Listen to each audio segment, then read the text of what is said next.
दिवाली की पूजा की तैयारी बड़े ही ज़ोर शोर से चल रही थी।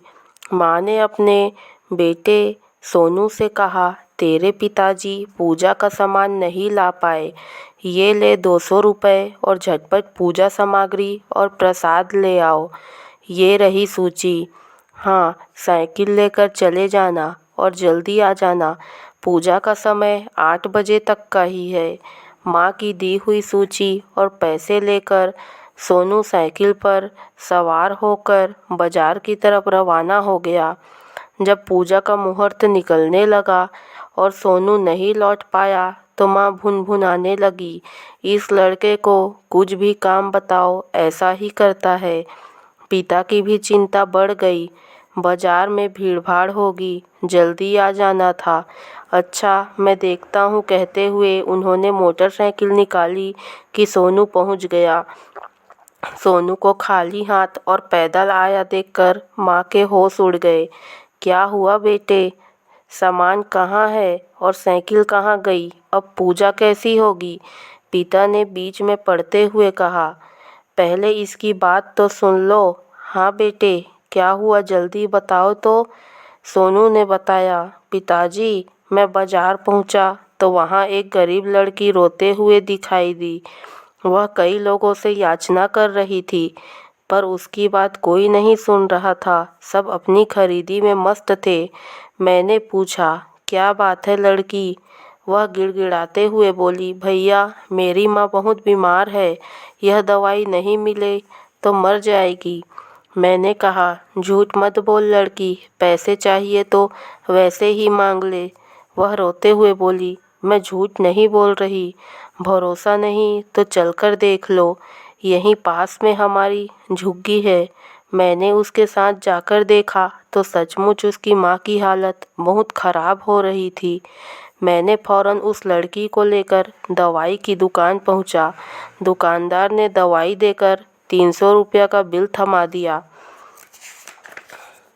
मैंने उससे कहा, मेरे पास तो 200 रुपये हैं। दुकानदार बोला, तो 100 रुपये और ले आओ, फिर दवाई ले जाना। मैंने कहा, तब तक और देर हो जाएगी, मगर दुकानदार पर कोई असर नहीं हुआ। मैंने कहा, भैया जी आप मेरी साइकिल रख लीजिए, मैं 100 रुपये देकर इसे वापस ले जाऊंगा, बस इसलिए मुझे देर हो गई, माफ़ करना माँ। घटनाक्रम बताते हुए सोनू ने सिर झुका लिया। पिताजी बोले, अब इसे कुछ मत कहना, वरना ये कभी मुसीबत के मारे की मदद नहीं करेगा। माँ क्या डांटती, उनकी आंखों से आंसू गिरने लगे। उनके मुंह से सिर्फ इतना निकलता, लेकिन पूजा का मुहूर्त तो निकल गया ना। अब लक्ष्मी मैया हमारी पूजा कैसे ग्रहण करेगी? चिंता मत करो, हमारी लक्ष्मी पूजा पहले ही हो गई और मैया ने उसे स्वीकार भी कर लिया। पिताजी बोले, कब? माँ ने आश्चर्य से पूछा। तब जब हमारे सोनू बेटे ने दवा ले जाकर उस गरीब लड़की की माँ की जान बचाई।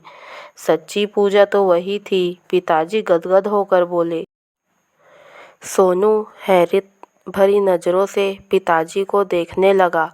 पिताजी ने उसके सिर पर हाथ फेरते हुए स्नेहपूर्वक कहा, तुमने बहुत अच्छा काम किया बेटे, ऐसा जज्बा हमेशा बनाए रखना। ये लो 300 रुपये, 100 रुपये दवाई वाले को देकर साइकिल छुड़ा लेना और 200 रुपये से पूजन सामग्री और प्रसाद ले आना। सोनू जाने लगा तो पिताजी बोले, आज तुमने जिसकी जान बचाई, कल उसके लिए दिवाली का प्रसाद ले जाना और तबीयत का हाल भी पूछ लेना।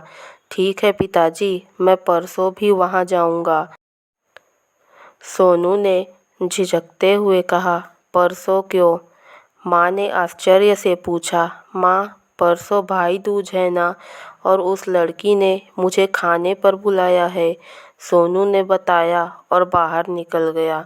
तो गाइस, कैसी लगी आपको मेरी ये कहानी? गाइस, अगर आपको मेरी ये कहानी पसंद आई हो तो वीडियो को लाइक और मेरे चैनल को सब्सक्राइब ज़रूर कर लें और कमेंट में ज़रूर बताएं कि आपको मेरी ये कहानी कैसी लगी। Thank you guys.